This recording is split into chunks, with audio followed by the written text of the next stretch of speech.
el segundo tipo de deuda emocional. El primero es, como vimos, cuando tú sientes que le debes a la vida. Pero a veces es al revés. Inconscientemente sientes que la vida y los demás te deben algo.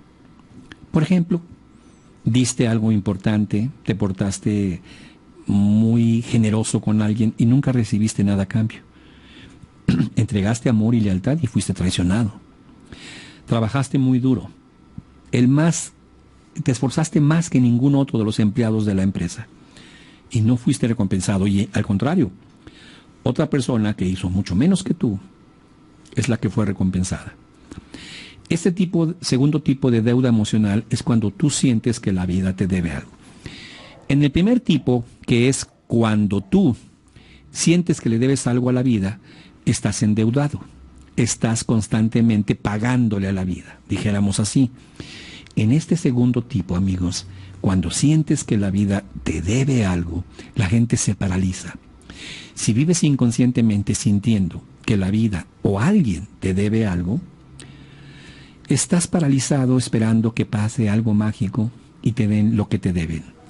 Esto es, esperas que algo mágico suceda y la situación se resuelva y te vengan a dar lo que no te han dado. Percibes que alguien llegará y te dará todo. Y así se van a resolver tus problemas. No es precisamente un príncipe azul, sino que de repente alguien te va a valorar, te va a llevar a su empresa, te va a dar una posición estratégica y entonces tu economía va a cambiar. Esto le pasa mucho a la gente y chéquenlo, mis amigos.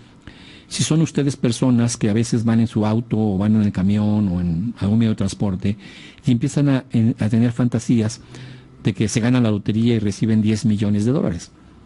O de que llega el presidente de la República y te ofrece un trabajo impresionantemente importante y te paga millones de dólares.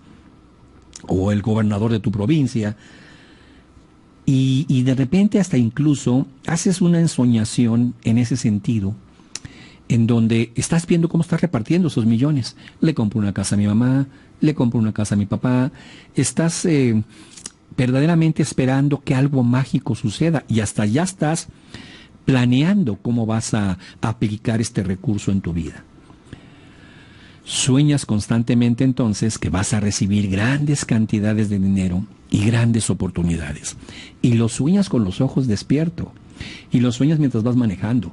Y lo sueñas mientras vas al trabajo. Entonces, si vives inconscientemente sintiendo que la vida te debe algo, entras en parálisis, amigo. Entras en un estado de decir, espera, algo va a pasar y va a salir las oportunidades. Algo mágico va a suceder y voy a empezar a tener resultados. Miren, nosotros decimos que nuestro mundo fue creado para un fin, convertirnos en la causa y no en el efecto. Es decir, tus tarjetas están al máximo, no tienes dinero, sientes que le debes o te deben, estás viviendo el efecto de algo. Pero estamos creados por la naturaleza, por el universo, por Dios, como quieras verlo, para convertirnos en la causa y no en el efecto. En ese sentido decimos, la vida es un laboratorio para aprender. ¿Y para aprender qué? Para aprender a vivir en plenitud y con alegría. Nos decía el Dalai Lama, venimos a este mundo solamente a ser felices. Y si no estás siendo feliz, tienes dos caminos. Endereza tu vida y sé feliz, o agarra tus cosas y vete. O sea, muérete. No puedes estar aquí si no vienes a vivir en plenitud y con alegría. Y como la vida es este laboratorio, lo que les vamos a presentar son los experimentos que se han hecho para que la gente empiece a lograr la prosperidad. Vamos a decir entonces por qué razón, si la vida es un laboratorio para vivir en plenitud y para vivir en alegría, sientes que no lo mereces, que no te lo has ganado. Es más, sientes que está bien que estés mal, que eres una mala persona y además eres un ingrato al querer más. ¿Por qué? Pues porque confórmate conforme estás, confórmate con lo que tienes. Es algo que Dios te mandó, es la voluntad de Dios. Entonces, confórmate. Si dices quiero más, pues qué ingrato eres. Y la gente entra en un estado de rechazo al éxito, de rechazo a la excelencia.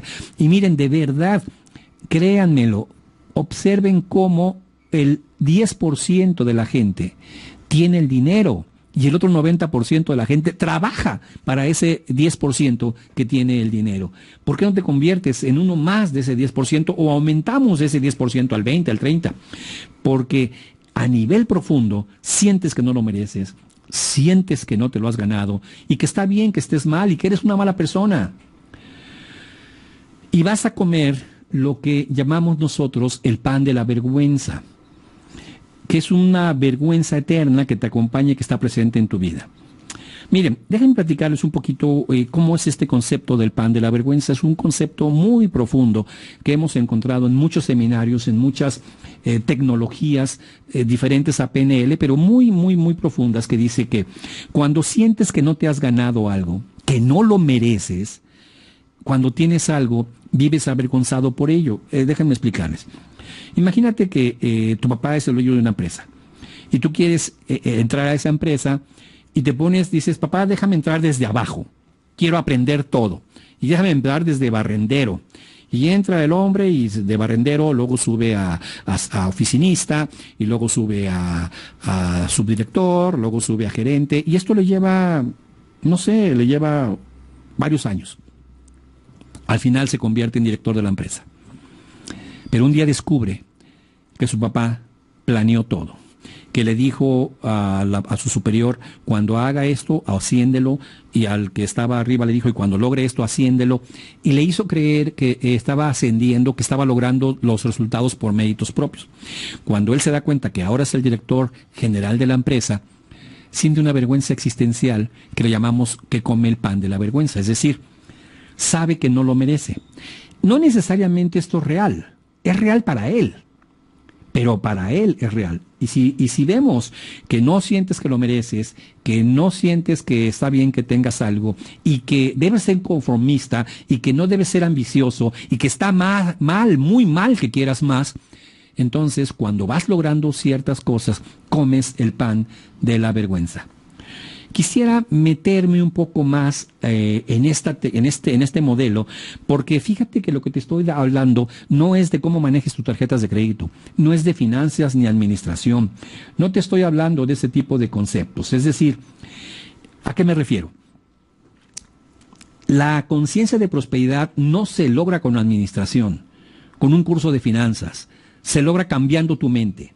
Y voy a empezar a hablar de lo que llamamos el ADN del dinero. Recuerden que el ADN es la parte esencial del ser humano que tiene todos los conceptos que necesita para generar un ser humano nuevo. Y está presente en todas y cada una de tus células. Todas y cada una de tus células tienen el ADN para ser otra persona exactamente igual a ti. Todas las células de tu cuerpo. Y por eso se ha estudiado tanto el genoma y se ha trabajado mucho esto. Entonces vamos a hablar del ADN del dinero, porque esto es importantísimo para que lo veas. Todo es energía en nuestro cuerpo. Tú seguramente alguna vez lo has vivido cuando la televisión, la antena de televisión está mandando una señal no muy clara. Tocas la antena y tú te conviertes en una antena. Y ahora la televisión se ve bien. Si la estación de radio, el radio portátil, no está capturando adecuadamente la señal de la estación de radio, tocas la parte de la antena y tú te conviertes en una antena. Somos energía. Todo lo que pasa en nuestro cuerpo es energía. Cada una de las células está compuesto por moléculas y cada una de las moléculas por átomos. Y los átomos son energía. Esta energía va a circular en tu cuerpo de una u otra forma. ¿En qué hablamos de una y otra forma? Puede circular favorable o desfavorable. Lo que tú quieras, finalmente es energía. Es como cuando decimos, la energía eléctrica es luz, es energía. Si tú la usas para que te dé la electricidad, un foco y se prenda, es maravilloso. Pero si tocas el cable y te das una descarga eléctrica terrible, pues también es lo mismo. O sea, puedes usar la energía en una u otra forma. Pero cuando la energía se modifica, en cierta forma, los receptores de la membrana de la célula van a modificarse de manera que satisfaga las necesidades bioquímicas o las necesidades de los bioquímicos que envían. Déjame explicártelo de la manera más sencilla y por favor pon atención a esto porque esto te va a explicar por qué energéticamente, celularmente, estás en un estado de prosperidad no verdadera. ¿Y cómo cambiarlo? Yo tengo una emoción, cualquier emoción. Por ejemplo, un tipo me asalta o me pone una pistola, un cuchillo, o veo a una persona que está asaltando a otra, le pone el cuchillo, le pone la pistola. Tengo una emoción. La emoción llega por lo que veo, que en programación neurolingüística lo llamamos visual, por lo que escucho y por lo que siento, es decir, por visual, sensorial y auditivo. Esto cuando llega a mi cerebro, a través de lo que llamamos el sistema límbico, ahorita vamos a hablar un poquito de esto, convierte mis percepciones emocionales de lo que vi, de lo que sentí, de lo que escuché, en bioquímicos. En unos bioquímicos que en este caso, por la emoción negativa, serían bioquímicos nocivos para las células de mi cuerpo. Pero si constantemente estoy enviando estos bioquímicos, los receptores de las células de la membrana de todas las células son como si fueran cerrajeros, como si fueran cerraduras, en donde cada una tiene una forma.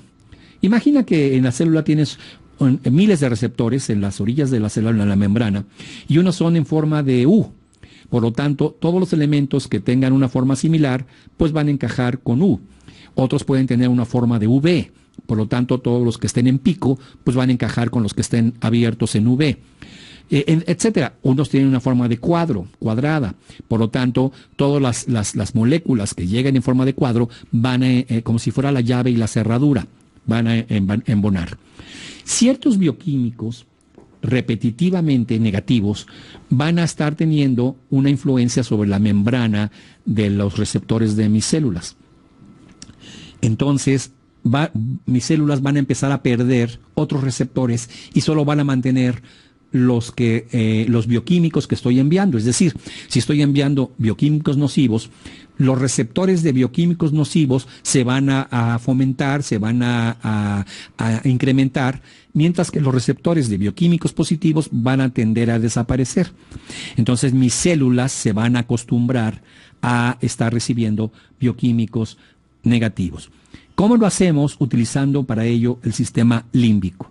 El sistema límbico transforma tus emociones, de lo que ves, sientes y oyes, en bioquímicos, en elementos químicos que van a ir a improntar, a pegar en la parte de afuera de las células, que se llama membrana, y que van a generar esos cambios. Las células son capaces de aprender entonces, y si están recibiendo constantemente bioquímicos negativos, van a aprender a consumir bioquímicos negativos. Ese aprendizaje lo convierten de cada experiencia que la persona vive, sobre todo en el ambiente, y crean una memoria celular. Y esto es importantísimo, mis amigos. Cuando la célula se va a reproducir, ¿se acuerdan que las células, cuando ya están viejas, se hacen dos angostas y se convierten en dos células jóvenes nuevas? La mitosis. Cuando se van a reproducir, las nuevas células van a tener en su membrana solamente los receptores de químicos negativos. A veces ya no tienen la capacidad de recibir proteínas, vitaminas, minerales, nutrientes, porque la célula ha sido enseñada, ha sido educada para que su aprendizaje sea que en el ambiente solamente estén recibiendo los bioquímicos negativos. Y esto entonces lo va a transmitir a su descendencia en este proceso que se llama mitosis. Me preguntan, entonces, ¿es hereditaria una circunstancia familiar? Sí, pero no solamente a nivel genético, sino que en procesos de la reproducción celular se van heredando estos patrones. Entonces, sí es posible que si la persona, tu papá era depresivo, tú aprendes a ser depresivo. No solamente por lo que está pasando en tus células, sino porque aprendiste los patrones. Si tu papá era una persona, o tu mamá, que financieramente no se manejaba adecuadamente, tú lo aprendiste. Y es muy probable que lo tengas grabado en tu código genético y que las células de tu cuerpo respondan solamente a los bioquímicos que no son de prosperidad. Eso es importantísimo. Voy a hablar un poquito más de lo que es este sistema límbico, porque lo que te estoy presentando es la neurofisiología de tus deudas. Créanme, la neurofisiología de la pobreza. El sistema límbico es un mecanismo único que convierte todas las señales que estás recibiendo en visual, sensorial y auditivo, a todas estas sensaciones, las convierte en químicos, en señales químicas, para que las células de tu cuerpo respondan de igual forma que la experiencia que estás viviendo, lo que te estaba explicando hace rato. Es decir, veo a una persona que está asaltando a otra, vivo el miedo, el susto, mi sistema límbico, lo que vi, sentí, escuchó, genera un químico, puede ser un químico depresivo, puede ser un químico de excitación como la adrenalina, no importa. Pero si esto está pasando repetitivamente, todas las células van a cambiar sus receptores, todos esas llavecitas que están, o esas cerraduras que están en la orilla de la célula, en la membrana, van a cambiar para solamente estar recibiendo los químicos nefastos. Y los químicos de éxito, los químicos de prosperidad, los químicos de excelencia, ya no tiene la capacidad la célula de recibirlos. Celularmente estás entonces enseñándole a tu cuerpo a no tener prosperidad. Ese sistema límbico está formado por el tálamo, el hipotálamo, el hipocampo, la amígdala cerebral, el cuerpo calloso, que es la banda que une los dos cerebros, y el mesencéfalo y el septum, que es una parte como la mitad que está pasando ahí y divide a nuestro cerebro. Entonces, qué impresionante que las personas que están escuchando repetitivamente algo se quedan con esa cantaleta. Les explicaba en el curso pasado, si todos los días tu mamá te está diciendo no tenemos dinero, el dinero es escaso, no pidas nada porque no tenemos dinero, mamá quiero unos juguetes, no hay dinero, no hay dinero. Yo les ponía el ejemplo en el curso pasado, que mi papá se levantaba todos los días en la mañana y ponía las canciones de Javier Solís, los discos de Javier Solís a todo volumen, y yo me aprendía esas canciones. Y al final, todavía ahora en mi vida, yo escucho una canción de Javier Solís y me sé la letra, porque esa cantaleta me la aprendí. Afortunadamente fue una cantaleta de unas canciones de Javier Solís. Pero imagínate que tu papá se levantaba en las mañanas y en lugar de poner el disco de Javier Solís, ponía el disco que decía: no sirves para nada, eres un inútil, no hay dinero, no pidas, qué inconsciente eres. Papá, quiero una pelota, ¿te das cuenta que no tenemos dinero y tú quieres una pelota? Papá, quiero hacer un viaje, ¿te das cuenta que no tenemos dinero y tú quieres un viaje? Sientes culpa por tener deseo de superación, por tener deseo de tener éxito, por tener deseo de tener prosperidad. Con el paso de los años, estas cantaletas de tu papá, estas repeticiones de tu padre, fueron cambiando, literalmente modificando los receptores de tus células, porque cada vez que escuchabas esta cantaleta, lo que veías, lo que sentías, lo que escuchabas, la agresividad del papá, el regaño, el sentirte culpable, generaba ciertos bioquímicos. Esos bioquímicos fueron recibidos por la célula una y otra vez, al punto que la célula ya nada más tiene la capacidad de recibir esos bioquímicos. Incluso no puede recibir, como les digo a veces, nutrientes. Por eso la gente se enferma. Por eso la gente no está bien nutrida celularmente. Por eso la gente desarrolla problemas muy serios de cánceres, de enfermedades, porque las células no están bien nutridas, porque ya no tienen esa capacidad de recibirlo. Entonces esa cantaleta que escuchabas, no pidas, no hay dinero, porque no entiendes que no hay dinero, no puedes comprender que somos pobres, no puedes entender, es una cantaleta que has escuchado tantas veces que tu sistema límbico lo ha convertido en señales químicas que ya están verdaderamente memorizadas por tus células.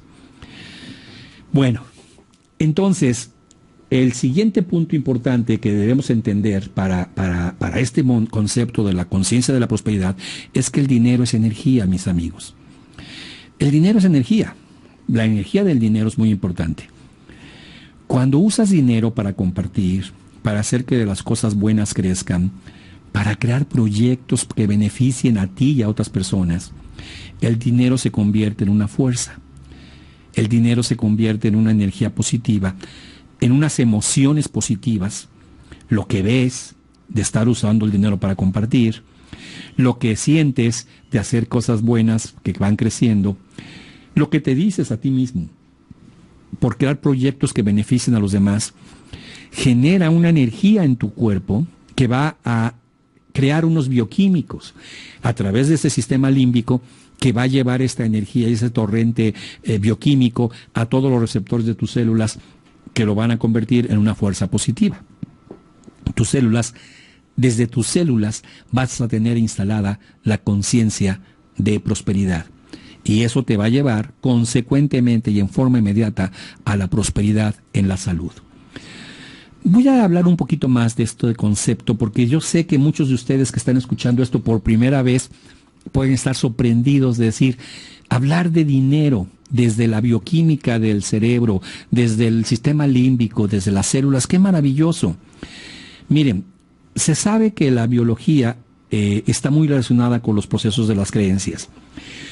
La materia y la energía están relacionadas. En ese sentido, la materia, pues, es el cuerpo y la energía es el cerebro. ¿Por qué? Porque el cerebro es un órgano eléctrico. Todo el cerebro está funcionando a través de electricidad. La electricidad que están haciendo que las neuronas y todo nuestro cerebro trabaje. Vaya, nuestro cerebro es un órgano eléctrico. Se ha demostrado, han hecho estudios poniéndole un electroencefalograma a una persona. Es un aparato que mide las frecuencias del cerebro. Y esos encefalogramas o estos aparatos los conectan a paredes en una habitación donde las paredes son de cobre, un conductor, para poder ver qué tanto un pensamiento, cuál es la fuerza de un pensamiento. Cuando la persona está en reposo, mis amigos, en reposo, solamente está respirando, latiendo el corazón, hay un proceso eléctrico de que el latido cardíaco, la respiración, etcétera, etcétera, etcétera. Más o menos hay entre 8 y 14 milivoltios de electricidad. Milivoltios, no un voltio, milivoltios. Y luego le dicen a la persona, descansada, sin moverte, para que no haya movimiento, casi al mínimo de movimientos, ten un pensamiento positivo. Y ese pensamiento positivo, mis amigos, puede generar hasta 9 a 12 voltios de electricidad. Imagínate qué está pasando hacia el interior de tu cuerpo. Repito, cuando una persona está quieta, tranquila, la medición de la electricidad es de milivoltios, 12 a 14. Cuando la persona se le pide tener un pensamiento positivo, la energía puede llegar a 9 voltios. 9 voltios es la electricidad de una pila, de una batería. Imagínense esto. Entonces, aquí estoy hablándote ya, te voy a empezar a dar la solución o el remedio. Estamos viendo algunas cosas interesantes. Entonces, estos mecanismos para comunicarnos con nuestras células y con el universo en general, es un idioma que ya conoces, es un idioma que ya manejas. No tienes que aprender un idioma. Para alcanzar la abundancia, la alegría, la paz interior, el amor, la salud, lo que llamamos la prosperidad verdadera, usamos un mecanismo. Para alcanzar el más profundo de nuestros deseos, el éxito. Es un lenguaje tan simple que ya sabemos hablarlo y lo usamos cada día. Se los voy a decir, mis amigos. Voy a repetir esto porque además es muy importante. Para lograr lo que quieras, lo que llamamos la nueva conciencia de prosperidad y eliminar esos pensamientos de carencia, esa bioquímica de carencia, ese sistema límbico mandando químicos negativos a las células, vas a usar un idioma que ya conoces, un mensaje que ya conoces. ¿Cuál es ese? El pensamiento, el lenguaje y la emoción. Tener un pensamiento, expresarlo en lenguaje y convertirlo en una emoción es la manera de hacer que nuestro sistema límbico empiece a enviar torrentes de químicos a nuestras células, pero ahora torrentes de químicos sobre la prosperidad. Decimos entonces que aquello en lo que más pensamos se convertirá en nuestra realidad. Voy a decirles algo, mis amigos, que les va a impresionar, les va a parecer de locura, pero es real, son estudios muy serios. Los pensamientos que tenemos dan como consecuencia la energía que estamos enviando al entorno de nuestras células. Como les decía, ya lo ha demostrado las matemáticas, la química, que aún en el interior de nuestros cuerpos los átomos y las moléculas están intercambiando información constantemente y de manera instantánea. Entonces, mis amigos, está comprobado esto como algo real, que todo es una energía. Por supuesto, los pensamientos que tengamos sobre el dinero van a generar una energía. Los pensamientos positivos o negativos que tengamos sobre la prosperidad van a generar una energía. Y esto no es diferente al amor, esto no es diferente a la salud, esto no es diferente a nuestras relaciones de pareja o nuestras relaciones de amigos. Es lo mismo, los pensamientos. Y fíjense bien en esto que les voy a explicar. Hablamos con nosotros mismos, es decir, sea que estemos pensando, sea que tengamos diálogo interno, o que estemos hablando inclusive en voz alta con nosotros mismos, más o menos entre 10 a 14 horas diarias. Entre 10 a 14 horas diarias, amigos, estamos hablando con nosotros mismos. La pregunta es, ¿qué pensamientos sobre ti mismo te estás platicando? ¿Cómo estás aplicando tu energía mental? Fíjense la importancia de este razonamiento que les estoy dando. Si yo hablo conmigo mismo entre 10 a 14 horas al día, ¿qué pensamientos tengo sobre el dinero? ¿Qué pensamientos tengo sobre la salud? ¿Y qué pensamientos tengo sobre el amor? ¿Qué pensamientos tengo? Y esa es la forma como estoy aplicando mi energía mental. Es decir, esa es la forma como estoy haciendo que mi sistema límbico genere bioquímicos que van a ser enviados a todas las células de mi cuerpo, convirtiéndola en químicos positivos o químicos negativos. Salud o no, prosperidad o no, amor o no, lo que tú tengas ahí. Y la pregunta que te quiero hacer es, ¿qué te estás diciendo en esas 14 horas de ti mismo, del dinero, del amor, de los amigos? ¿Cómo es que hablas contigo mismo? Llegas al closet, vas a ponerte unos zapatos y estás hablando contigo mismo diciendo algo así como, no, estos no, mejor estos. Bueno, estos se me ven mejor. No tienes que estarlo diciendo en voz alta, estás hablando internamente, en diálogo interno. Y sales y te ves en el espejo y dices, no me veo bien, oh, sí se ve bien, qué padre se ve este cinturón, me veo un poco gordo, mi cara brilla, me voy a poner un poco de crema, siento que no huelo bien. Voy a ponerme un poco de desodorante. Estás hablando contigo mismo entre 10 y 14 horas al día. Y hay momentos en que estás hablando contigo mismo sobre el dinero. Caray, no me alcanza el dinero, no sé qué voy a hacer a fin de mes, cómo voy a pagar mis tarjetas, qué voy a hacer, a quién le voy a pedir prestado. Estás teniendo una serie de comunicaciones en esas 10 a 14 horas totalmente positivas o negativas a lo que tú quieres. Lo que tú digas se convertirá en tu realidad. En tu mente inconsciente, sean verdad o sean mentiras, tus pensamientos y tus presuposiciones, tu mente inconsciente no razona, tu mente inconsciente no discute contigo, simplemente ejecuta tus pensamientos y tus creencias. Sabemos, y los amigos que ya han tomado algunos cursos conmigo de programación neurolingüística saben perfectamente que tus pensamientos y tus creencias son lo más importante. El inconsciente, que es el 95% de tu cerebro, no va a razonar, no va a discutir si está bien o mal y simplemente lo obedece al pie de la letra. Ejecuta exactamente tus pensamientos y tus creencias. Entonces, el 95% de tu cerebro va a aceptar esos pensamientos, esas creencias, a través de nuestro sistema límbico, va a generar los bioquímicos que van a improntar directamente en todas las células de tu cuerpo a través de los receptores instalados en las membranas de tus células. Y ahora quisiera revisar un poco dinero, salud, amor. Grabaciones que tenemos sobre el dinero. Si logras el éxito económico, vas a perder a tu matrimonio y terminarás en divorcio. ¿Por qué?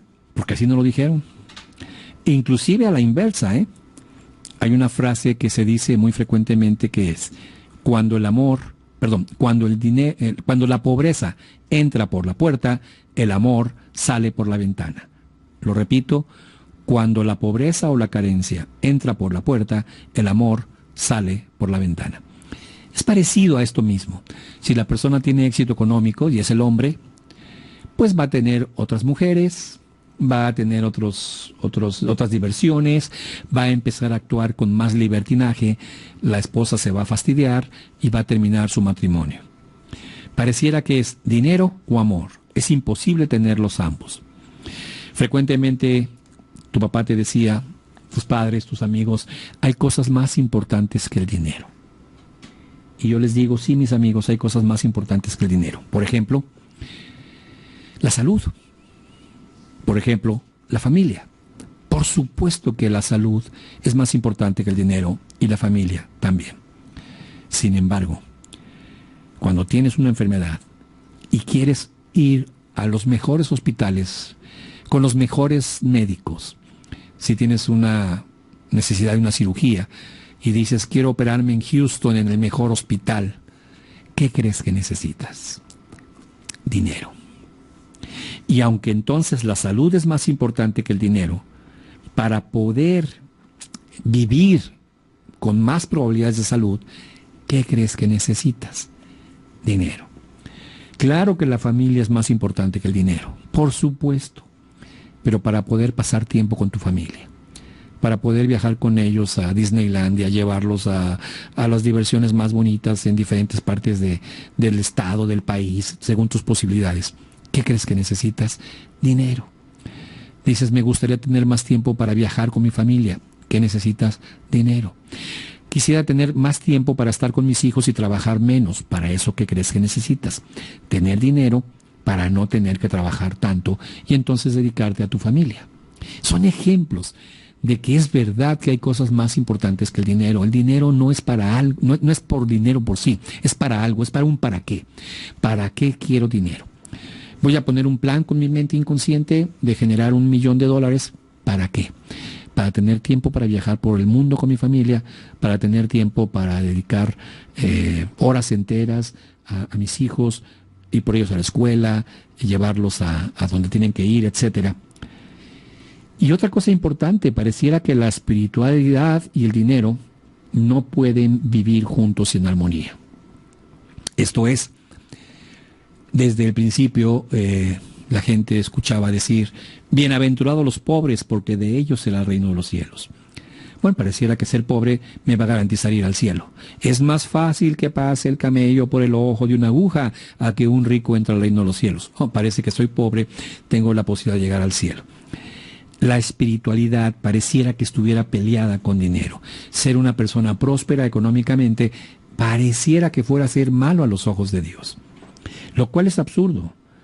Yo no puedo concebir un Dios pobre, un Dios que yo le dijera, Dios mío, dame dinero, y que me dijera, espérame, deja que me paguen porque hice unas malas transacciones y algunas personas me deben todavía dinero. Dios es abundancia, Dios es totalidad. Entonces, qué absurdos pensamientos de esto. Que es muy diferente entender por qué Jesús nace en un pesebre, en un momento histórico en donde venía a cumplir una función histórica. Y pareciera entonces que siempre nos dicen, ve cómo Jesús que nació en un pesebre es el Hijo de Dios, la humildad. Tendríamos que entender mucho el momento histórico, cómo se dieron las circunstancias, para comprender teológicamente que fue una decisión para un proceso que tenía que vivirse en ese momento.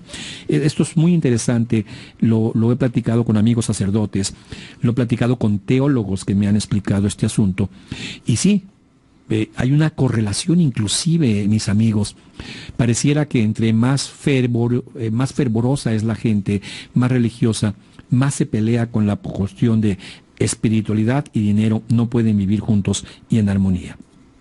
Entonces, el plan de vida que está insertado en tu ADN no se va a activar por casualidad. ¿Qué tenemos hasta ahorita? Una explicación de que puedes tenerlo todo. Una explicación de que está el mundo hecho para que vengas y tomes de él lo que quieras. Pero que renuncias a eso porque tienes la deuda emocional, la sensación de que debes o de que te deben. Si la sensación es de que debes, estás pagando y vives endeudado. Si la sensación es de que te deben, entonces estás esperando que algo mágico llegue y te saque de ahí. Ahí tenemos entonces la primera parte. La segunda parte es la neurofisiología de tus pensamientos y cómo estos afectan a toda tu salud y a todas tus células. Si tenemos, por lo que vemos, sentimos, escuchamos, el dinero está sucio, el dinero no es la vida, el dinero es malo, es algo que hace que la gente se pelee, la energía que estoy enviando bioquímicamente a través de mi sistema límbico sobre el dinero a todas las células de mi ser son negativas. No solamente voy a afectar la cuestión del dinero, voy a afectar mi salud y voy a afectar mi cuerpo. Entonces llegamos al punto en donde decimos, esto no necesariamente es así, no necesariamente tiene que ser así. Esas cantaletas de tus padres, esas canciones que escuchaste una y otra vez hasta aprenderlas, no pidas, estás viendo que somos pobres, ¿cómo se te ocurre pedirme ese juguete si sabes que tu padre no tiene dinero? ¡Qué desconsiderado eres! Todo eso nos ha hecho quedarnos en un estado de no querer o de no aceptar, más que no querer es no aceptar que estamos aquí para tenerlo todo. Miren, yo les cuento un poco mi historia personal de que me pasó algo muy fuerte. Yo terminé mi carrera como médico, hice 2 maestrías y empecé a trabajar y me iba muy bien económicamente, pero no tenía casa propia. Tenía un departamento bonito, pero estaba pagando renta. Tenía 2 autos, pero los estaba pagando. Tenía unos muebles bonitos, los estaba pagando con mis tarjetas de crédito a las mueblerías. Y yo veía como gente que ganaba mucho menos dinero que yo, pero de verdad mucho menos, tenía ya su casa propia, tenía ya su auto propio. Yo decía, ¿qué pasa, Dios mío? ¿Por qué estoy teniendo la incapacidad de tener riqueza si realmente mi vida, soy muy afortunado, tengo estudios, me pagan muy bien, soy el gerente? Al hacer estos análisis, y se los comparto desde el fondo de mi corazón para que si les sirve lo tomen, mis padres eran unas personas maravillosas, sin embargo, y no lo digo como malos, sino además de ser maravillosos, fuertemente religiosos. Especialmente mi papá se metió, fue invitado a lo que se llamaba en aquel entonces cursillos de cristiandad. Eran unos seminarios de 8 días donde el efecto que vivían estas personas en esos grupos era impresionante. Vaya, no lo digo como broma, entraban malos y salían buenos, era impresionante el cambio. Lo que vivían ahí fue algo increíble. Y mi papá llega muy emocionado después de su experiencia con Dios, con Cristo, en ese momento para él. Yo tendría 7, 8 años, era un niño, y me pone un Cristo en la cabecera de mi cama, muy impactante. Es una pintura de Velázquez, claro, no era la pintura, era una litografía, donde es un Cristo que tiene sangre en todo el cuerpo, las rodillas se le ve, los huesos, los clavos ahí, el coágulo de sangre. Y además eran unos cuadros que, como eran pinturas, para donde se movían los ojos. Y yo le decía a mi papá, ¿por qué si estoy aquí me está viendo Diosito? Me muevo al otro lado de la cámara y pareciera que me sigue con la mirada. Su respuesta era, porque siempre te está viendo Diosito. Hay un Dios, no te portes mal. Fíjense bien, ustedes han escuchado las frases de la madre a los hijos que dicen, pero hay un Dios que te está viendo. Y yo le decía, mamá, ¿por qué le pusieron la corona de espinas? Por tus pecados. Mamá, yo no hice nada. Entonces yo fui creciendo con la percepción de que algo había pasado por mi culpa y que eso había sido la causa de la crucifixión de Cristo. Viviendo en una familia muy religiosa, que eso es lo importante. Cuando muere mi padre, yo había terminado la carrera, recién había terminado la carrera. Les quiero decir, mis amigos, que para mí mi papá fue una figura, mi ídolo, para que me entiendan, el hombre más maravilloso, el hombre más exitoso. Yo decía, mi papá es mi ídolo. Y cuando muere mi padre, yo me quedo atrapado inconscientemente, porque no fue consciente, entre tú aceptaste la carencia, ofreciste a Cristo tus carencias, ofreciste, como tu papá lo hacía, Si dejas de hacer eso, no solamente estás traicionando todo lo que te enseñaron, traicionas a tu padre. Fíjense, la figura más importante en mi vida, mi padre. Y yo no podía renunciar a lo que me había enseñado, porque era traicionarlo a él. Yo no conocí la prosperidad hasta que conocí estas técnicas, mis amigos. Hasta que conocí estas tecnologías por ahí del año 1993, pude saber lo que es comprar una casa de contado, comprar un auto de contado. No tenía esas posibilidades. Tuve que limpiar mis deudas emocionales, mis deudas de decir, es que yo le debo a mi padre la lealtad de respetar sus creencias religiosas. Había un disco, me acuerdo, que se llamaba Mi Cristo Roto. Muy hermoso el disco y la disertación del sacerdote, pero yo tenía 8 años, no entendía. Hay un momento en que el sacerdote dice, abraza a Cristo en la pobreza, abraza a Cristo en la carencia, abraza a Cristo en la enfermedad. Entonces pareciera que por mal entendimiento, no porque la iglesia esté mal o porque la teología esté mal, sino porque no la entendía. Parecía que hice una asociación tonta entre estar mal, estar pobre, estar carente y estar enfermo, y eso significa abrazar a Cristo. ¡Qué cosas más absurdas! Ahora he tenido muchos amigos sacerdotes que gracias a ellos me han limpiado muchísimo mis pensamientos en ese sentido. Pero tuve que tomar acción. Ese plan de vida de prosperidad que estaba insertado en mi ADN no se iba a activar por casualidad. Tuve que tomar acción. Tuve que trabajar esa deuda emocional. Tuve que trabajar esa deuda de sentir que estaba debiéndole a mi papá, a la memoria de mi padre, una serie de conceptos. Entonces, tuve que hacer un cambio importante y para irles dando técnicas, para irles dando opciones, caminos para salir de este proceso, a mis amigos, que no tienes que estar en esas circunstancias. Vamos a empezar a ver qué fue lo que tuve que hacer y que ustedes pueden empezar a hacer. El inconsciente, que representa el 95% de tu cerebro, como dije, solo está para un fin: mantenerte vivo, sobrevivir. Por eso no te puedes suicidar dejando de respirar. No puedes decir, voy a dejar de respirar hasta morirme. No, porque después de un rato respiras. El inconsciente, el 95% de tu cerebro, tiene una sola finalidad: mantenerte vivo, sobrevivir. Le llamaríamos también, junto con sobrevivir, y me gusta muchísimo ese concepto, instinto de conservación. Ese deseo de sobrevivir que tienen muchas personas que enfrentan una situación extrema. Recientemente, no recuerdo el nombre de la película, pero tuvo mucho éxito, de un hombre que queda atrapado 48 horas o 58 horas, no me acuerdo cómo se llama la película. 127 horas. Fíjense qué impresionante. Aquí uno de mis chicos de las cámaras me dijo que vale, ellos se las saben todas de cámaras. 127 horas. Un hombre que queda atrapado entre dos piedras y para poder salir tiene que cortarse un brazo. Literalmente amputarse un brazo y eso permitirle salir. Y además fue un caso real, está fundamentada esa película en un hecho real. Ese espíritu de sobrevivencia es lo que nos va a sacar adelante.